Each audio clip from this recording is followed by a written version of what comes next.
Mengapa seluruh dunia begitu mengidamkan Malaysia? Hari ini, lapangan terbang antara bangsa Kuala Lumpur KLIA berada dalam keadaan luar biasa. Tiket penerbangan dirompak barisan pemeriksaan imigresen panjang. Ketika seluruh dunia gila-gilaan terhadap Malaysia, seorang bangsawan British berdiri di sana merenung negara itu dengan pandangan dingin. Malaysia, sebuah negara pulau Asia Tenggara yang beriklim khatulistiwa dengan bayang-bayang masa lalu yang kompleks untuk menghalang perkawinan anak perempuannya. Bapak bekas tentara yang berjiwa ego ini tiba di sini dalam keadaan menggigil menahan kemarahan. Namun dia tidak sadar saat kakinya mencecah bumi Malaysia, nilai hidupnya yang kukuh akan runtuh. Di rumahnya di London, sepucuk surat lama datuk moyang yang telah meninggal dunia ditemui di loteng, telah menjalin takdirnya dengan Malaysia merentasi 70 tahun. Mengapa seorang bangsawan British yang degil sanggup melutut di lapangan terbang Malaysia tanpa menghiraukan orang sekeliling menangis teresak-esak sambil mengaku, "Saya silap, ini bukan sekadar perjalanan. Ini adalah kisah benar yang mengharukan tentang seorang bapak yang melepaskan prasangka dan akhirnya jatuh cinta pada Malaysia yang sebenar." Jumlah pelancong asing yang masuk ke Kalia mencipta rekor baru setiap hari. Apakah sebabnya seluruh dunia berebut-rebut tiket ke Malaysia? Permohonan visa membanjiri pejabat kedutaan Malaysia? Seluruh dunia heboh. Walaupun harga tiket melambung tinggi, kedutaan Malaysia masih penuh dengan orang yang memohon visa. Saya perlu mendapatkan tiket ke Malaysia, walau apapun caranya. Terlalu ramai orang. Kami tidak dapat membeli tiket ke Kuala Lumpur. Pusingan Malaysia melanda dunia malah menular ke United Kingdom, sebuah keluarga bangsawan yang bersejarah. Dikatakan bahwa saat mereka mendarat di KLIA, nilai hidup mereka serta-merta terbalik. Media British pun terkejut dan melaporkan peristiwa ini. Apakah daya tarikan Malaysia yang menyebabkan orang ramai dari seluruh dunia berpusu-pusu? Sebelum cerita bermula, untuk menggalakkan penerbitan kami, sila langgan saluran ini dan tekan like. Jika Anda berbangga dengan Malaysia, sila komen Malaysia boleh selamat hari-hari terakhir tahun ini, dan semoga Anda bahagia. Maka cerita pun bermula. Malaysia, sebuah negara yang masih membawa parut sejarah. Assalamualaikum, saya Emily Chesterton. Saya dibesarkan di sebuah rumah agam bersejarah di Mayfair, London. Saya lulusan undang-undang dan pengurusan seni. Keluarga saya adalah keturunan tentara yang berpanjangan. Datuk dan datuk moyang saya berkhidmat sebagai pegawai tentara British. Ayah saya, Sir Charles Chesterton, juga pernah berkhidmat di luar negara semasa mudanya. Kata-kata ayah saya kepada saya sedingin ais. Walaupun kami duduk berhadapan di ujung meja makan yang hanya berjarak 5 meter, jarak itu terasa amat jauh pada hari itu. Di bawah lampu chandelier kristal, hanya bunyi pinggan mangkuk perak yang memecah kesunyian. Beberapa hari lalu, saya memberanikan diri memberitahu ayah bahwa saya mempunyai kekasih. Dia ialah Dr. Harith Iskandar dari Malaysia, seorang dokter cemerlang yang bekerja di hospital di Raja London. Namun reaksi ayah saya jauh lebih dingin daripada yang saya jangka. "Ayah Harith, benar-benar seorang yang hebat," suara saya bergetar. Ayah perlahan-lahan meletakkan gelas wainnya dan merenung saya. Pandangan itu bukan kemarahan atau kekecewaan, tetapi sesuatu yang lain. "Emily, adakah kamu tahu negara Malaysia itu macam mana?" Suara ayah dingin. "Ia adalah sebuah negara membangun yang beriklim khatulistiwa di persimpangan geopolitik, kerap dilanda musim tengkujuh, dan terdedah kepada ketidakstabilan. Sebuah tempat yang tidak diketahui bila dan apa yang akan berlaku." Jantung saya berdegup kencang. Ayah itu tanggapan lama. Tanggapan lama. Ayah tersenyum sinis. "Emily, kerumitan sejarah tidak mudah hilang. Saya dengar tempat itu sesak dengan trafik bangunan lama. Kamu tahu apa maksudnya?" "Maksudnya, ia tidak sesuai dengan taraf hidup kita." Ibu saya Catherine menyampuk dengan berhati-hati. "Sayang, saya dengar Malaysia semakin maju sekarang. Teknologi semikonduktor makanan dan budaya mereka semakin dikenali dunia." "Catherine," ayah memintas kata-kata ibu, "ekspor teknologi dan keselamatan negara adalah dua perkara berbeza. Saya tidak boleh menghantar anak perempuan saya ke sebuah pulau Asia yang tidak menentu. Saya tidak tahan lagi." "Ayah tidak pernah pun ke Malaysia, bukan?" Suara saya meninggi. "Bagaimana ayah boleh membuat kesimpulan sedemikian tanpa pernah ke sana, dokter? Harith adalah seorang dokter profesional, terlatih yang menyelamatkan nyawa." Riak wajah ayah menjadi kaku. Senyap menguasai ruang. Saya menjangka ayah akan membantah lebih keras, tetapi yang mengejutkan, ayah perlahan-lahan berkata, "Baiklah Emily, saya akan pergi mengesahkan sendiri." Suara ayah membawa azam yang pelik. "2 minggu lagi, kita ke Malaysia. Saya ibu kamu dan kamu. Saya akan lihat dengan mata kepala sendiri, barulah saya buat keputusan." Saya hampir tidak percaya. Ayah akan ke Malaysia. Ayah yang hampir seumur hidupnya tidak pernah keluar dari Eropa akan ke Asia. Ayah-ayah betul-betul nak pergi. Tetapi ada syarat. Mata ayah menajam. Jika Malaysia yang saya lihat seperti yang saya bimbangkan, kamu mesti menamatkan hubungan dengan pemuda itu. Boleh berjanji. Jantung saya berdegup laju. Ini adalah ujian. Ayah yakin Malaysia seperti yang digambarkannya dan ingin saya menyaksikannya sendiri. Saya faham, ayah. Saya mengangguk. Sebagai balasan, ayah juga perlu berjanji kepada saya. Jika Malaysia berbeza daripada yang ayah bayangkan, jangan lagi membantah. Ayah merenung saya lama.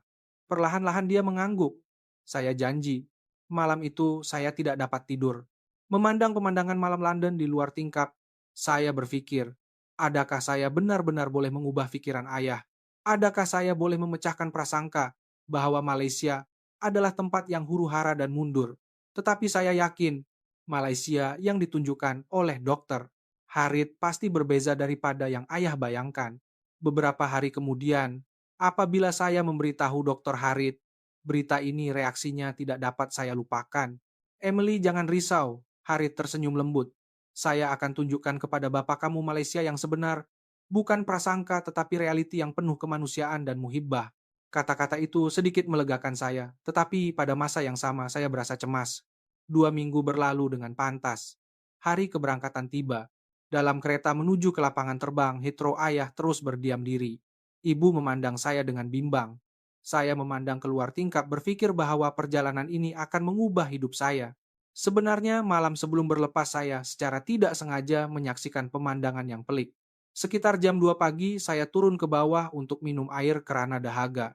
Saya ternampak lampu di bilik kerja ayah menyala. Ayah biasanya tidur pada pukul 10 malam.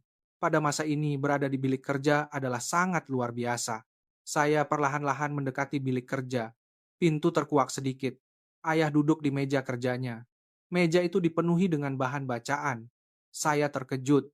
Semuanya adalah buku tentang Malaysia keajaiban ekonomi, Malaysia sistem kesehatan kelas dunia, laporan industri semikonduktor. Buku-buku itu dipenuhi dengan nota penanda dan nota lekat. Bukan itu sahaja, terdapat peta LRT, MRT yang dicetak Senarai Hospital Utama di Kuala Lumpur, malah laporan mengenai keselamatan negara Malaysia. Saya hampir menahan nafas.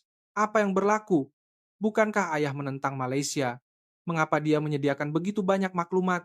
Ayah memakai cermin mata membacanya, membaca dengan teliti dan membuat nota. Saya tersilap menolak pintu dan menimbulkan bunyi. Ayah menoleh. "Emily." Ayah, maafkan saya." Saya turun minum air. Ayah memandang saya seketika. Dia mengeluh. "Masuklah." Saya melihat bahan bacaan di atas meja dan menjadi lebih terkejut. Ini bukan kuantiti yang boleh disediakan dalam beberapa hari. Sekurang-kurangnya ia mengambil masa sebulan. Ayah ini, duduk ayah menunjuk ke kerusi. Saya duduk dengan gemetar. Ayah memandang bahan bacaan itu dan perlahan-lahan berkata, "Emily, sebenarnya suara ayah luar biasa berat. Sebulan sebelum kamu mengenali Harit Iskandar, saya sudah pun menyiasat tentang Malaysia." Jantung saya berdegup kencang. Apa maksudnya? Secara kebetulan semasa saya menguruskan barang peninggalan datuk moyang kamu, saya menemui sepucuk surat lama. Ayah mengeluarkan sepucuk sampul surat yang telah menguning, dilekatkan dengan setem tahun 1950 kapaan. Datuk moyang saya pernah bekerja berhampiran konsulat British di Georgetown, Pulau Pinang selepas perang. Beliau membantu dalam bantuan perubatan pasca perang di sana. Saya tahu tentang perkara ini, tetapi ayah tidak pernah membangkitkannya. "Datuk moyang, kamu bekerja di Pulau Pinang?" Selama setahun kemudian suara ayah tersekat. Dia jatuh sakit dan tidak pernah kembali. Ayah mula membaca surat itu. Ini adalah surat terakhir yang ditulis oleh Datuk moyang 3 hari sebelum kematiannya. Kepada keluarga yang dikasihi, "Hari ini saya telah merawat ramai orang di klinik sementara berhampiran kawasan pelabuhan. Walaupun tanah ini miskin dan dilanda perang atau darurat, kesulitan penduduknya sangat tabah. Melihat mata mereka yang tidak hilang harapan, walaupun dalam kesulitan, saya percaya pulau yang indah ini akan bangkit semula." Saya berdoa agar hari kemakmuran untuk tanah ini akan tiba. Air mata saya mengalir. Ternyata datuk moyang mempunyai pikiran sedemikian tentang Malaysia tanah Melayu.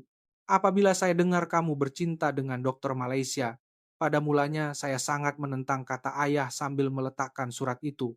Tetapi malam itu saya tidak dapat tidur. Saya membuka peti peninggalan datuk moyang kamu dan menemui surat ini. Dan berpuluh-puluh surat lain.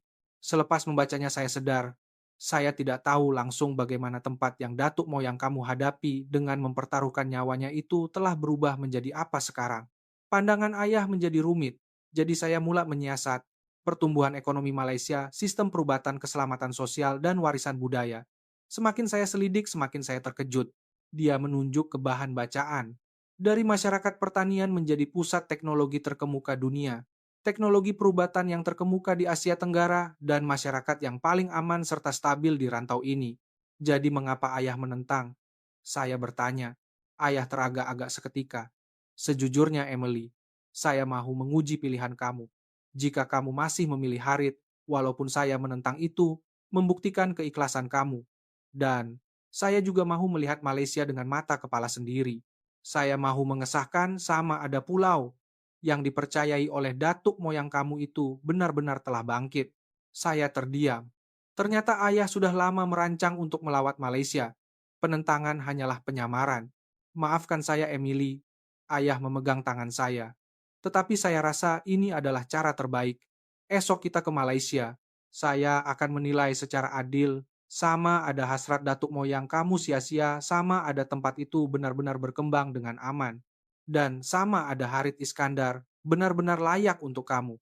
Saya akan lihat sendiri. Keesokan harinya, selepas penerbangan lebih 10 jam kami tiba di Kuala Lumpur. Pintu pesawat dibuka. Badan saya kaku karena gemetar. Apakah reaksi ayah? Bagaimana jika lapangan terbang itu huru-hara dan tidak teratur? Namun koridor menuju ke pemeriksaan imigresen terang dan luas. Reka bentuk siling menggabungkan seni Islam dan modern. Cahaya matahari masuk dan terdapat papan tanda digital berbilang bahasa. Ia lebih bersih dan terang daripada yang dijangkakan. Ayah memerhati sekeliling dengan berhati-hati.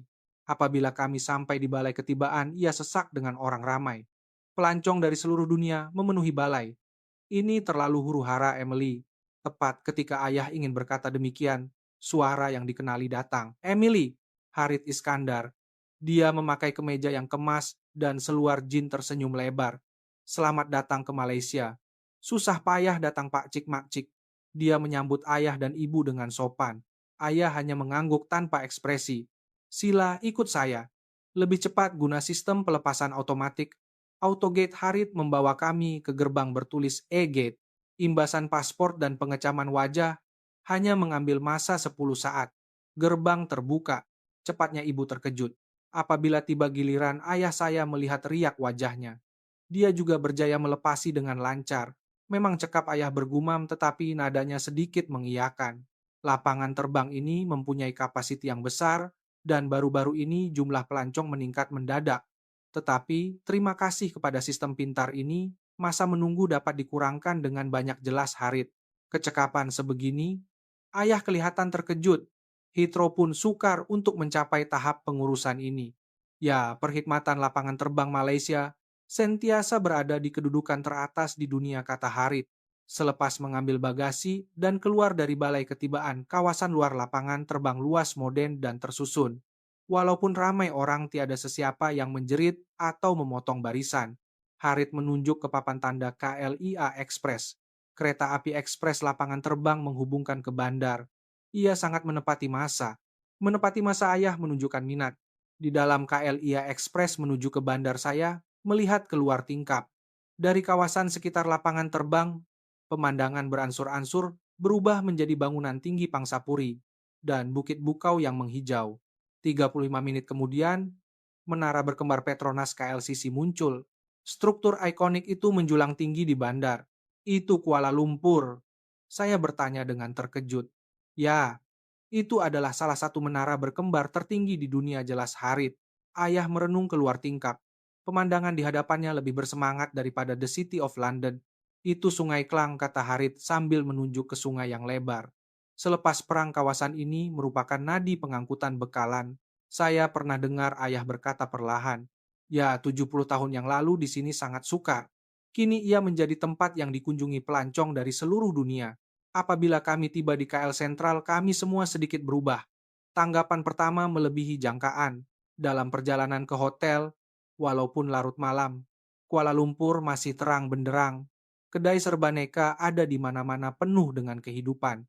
Malam itu, ayah berdiri di tepi tingkap hotel memandang pemandangan malam di kawasan KLCC. Emily ini sangat berbeza daripada yang saya bayangkan, ya kan? Tetapi ini baru hari pertama. Tak boleh nilai hanya dari luaran. Keesokan harinya, Harit membawa kami ke Menara KLCC untuk pemandangan 360 darjah Kuala Lumpur. Pemandangan yang menakjubkan. Itu banjaran Titi Wangsa Harit menunjuk ke kejauhan. Ayah memandang bandar yang sibuk ini dan mengeluh. Sungguh menakjubkan. Mereka mencapai pembangunan sedemikian di sini. Orang Malaysia menyebutnya sebagai keajaiban ekonomi, kata Harit. Kemudian kami melawat Batu Caves dan Dataran Merdeka, merasai kewujudan bersama tradisi pelbagai kaum dan kemodenan. Melihat seni bina kuil lama Masjid Negara dan orang ramai yang beribadah, ayah kagum dengan ketulusan dan kepelbagaian mereka. Mereka benar-benar tulen, iman dan tradisi. Makan tengah hari dengan hidangan nyonya yang lazat. Harit menerangkan budaya makanan dan masyarakat Malaysia kepada ayah. Meskipun sibuk, yang paling penting dalam masyarakat Malaysia ialah muhibbah dan semangat kemanusiaan. Keselamatan dan jalan raya yang selamat adalah kerana sikap tolong-menolong dan hormat antara satu sama lain. Ayah mengangguk faham. Malamnya di sekitar Bukit Bintang, melihat budaya pop yang bertenaga dan papan tanda elektronik gergasi, ayah terkejut dengan kreativiti dan kebebasan ini. Yang paling mengejutkannya ialah pada pukul 11 malam, wanita muda masih boleh berjalan sendirian dengan bebas. Malaysia adalah salah satu negara dengan kadar jenayah paling rendah di dunia. Wanita selamat berjalan bersendirian pada larut malam, kata Harit dengan yakin. Riak wajah ayah berubah sedikit. Dalam taksi pulang ke hotel, ayah berkata, "Tenaga bandar ini sungguh menakjubkan. Lebih bersemangat dan selamat daripada London." Hari ketiga, kami melawat rumah keluarga Harith, sebuah kondominium mewah modern di Damansara Heights. Sistem rumah pintar membuka pintu secara otomatik. Semuanya teratur. Ibu bapak Harit menyediakan hidangan masakan tempatan yang mewah, menunjukkan layanan mesra Malaysia. Semasa makan, bapak Harit menyebut bahwa dia pernah belajar perubatan di UK pada tahun 80 komuan. Pada masa itu, England adalah impian kami. Kedua-dua bapak berbual mesra mengenai topik perubatan. Dalam perjalanan pulang, ayah berkata, "Mereka benar-benar orang yang sangat mesra." Malam itu ayah meluahkan segala-galanya kepada saya di balkoni mengenai surat datuk moyang, mengenai penyiasatan rahasianya, dan sebab sebenar di sebalik sikap dinginnya. Emily, dalam 3 hari ini, saya yakin, hasrat datuk moyang tidak sia-sia. Malaysia benar-benar telah bangkit. Air mata saya mengalir. Jadi ayah merestui Harit. Belum, ayah tersenyum. Esok kita ke tempat terakhir, Pulau Pinang, Georgetown. Kenapa ke sana? Untuk bertemu dengan jiwa yang sedang bersemadi di sana. Pagi keesokan harinya, kami pergi ke tanah perkuburan Protestan Georgetown. Ayah berhenti di hadapan sebuah batu nisan. Di situ terukir nama Robert Alexander Chesterton, datuk moyang saya. Ayah melutut, air mata mengalir. Datuk moyang, adakah datuk lihat pulau yang datuk yakini akan makmur ini bagaimana keadaannya sekarang? Tiba-tiba, seorang lelaki tua Malaysia datang. "Maaf, adakah Anda keturunan Chesterton?" Dia adalah wakil Persatuan Pengurusan Tanah Perkuburan. Kami pernah dengar tentang Encik Chesterton yang berusaha sedaya upaya merawat mereka yang cedera di sini. Walaupun 70 tahun telah berlalu, kami tidak melupakan Anda. Ayah menangis lagi. Sebenarnya datuk saya juga merupakan salah seorang yang dirawat oleh Encik Chesterton pada masa itu, kata Harith dengan terkejut. Sepanjang hidup, datuk saya selalu berkata, dokter British itu adalah penyelamat hidupnya. Ayah dan Harit terkejut dan terdiam. Jodoh 70 tahun yang lalu kini terjalin semula. Datuk Harith juga tanya ayah. Ya, mungkin yang menyelamatkan datuk saya adalah datuk moyang ayah. Ayah berpikir sejenak. Perlahan-lahan dia berkata, "Harit, saya serahkan anak saya kepada kamu. Jantung saya hampir berhenti. Kamu seorang dokter, kamu tahu nilai nyawa, dan kamu adalah pemuda dari tempat ini. Yang datuk moyang, saya letakkan harapan, adakah menantu yang lebih membanggakan daripada ini?" Harit tunduk hormat. "Saya berjanji akan menjaga Emily seumur hidup saya." Dalam kereta pulang ke Kuala Lumpur, ayah memegang tangan saya. Emily, saya silap sepenuhnya. Malaysia bukan tempat yang berbahaya. Ia juga bukan pulau yang terbelenggu oleh masa lalu. Ini adalah masa depan yang harus dipelajari oleh dunia. Yang paling penting ini adalah negara yang tahu bersyukur. Malam terakhir, Harit mengatur pelayaran di Sungai Klang, Selat Melaka. Dengan matahari terbenam yang indah dan pemandangan malam, Harit melamar saya. Emily Chesterton, sudikah kamu menjadi istri saya? Ya, sorakan bergema di atas kapal. Ayah datang dan menepuk bahu Harit. Jika dengan Harit anak saya pasti akan bahagia. Bintang-bintang bersinar di langit seolah-olah memberkati. Ini adalah takdir, kata ayah. Malah langit ini pun memberkati. 6 bulan kemudian kami berkahwin. Jodoh yang merentasi 70 tahun ini akhirnya mekar. Ayah memandang pemandangan malam Kuala Lumpur. Malaysia adalah masa depan. Inilah kisah Emily Chesterton, seorang bangsawan British. Kisah benar tentang bagaimana prasangka diatasi dan bagaimana takdir 70 tahun lalu menghubungkan hati. Jika Anda menyukai kisah ini, sila langgan saluran ini dan tekan like untuk menyokong kami.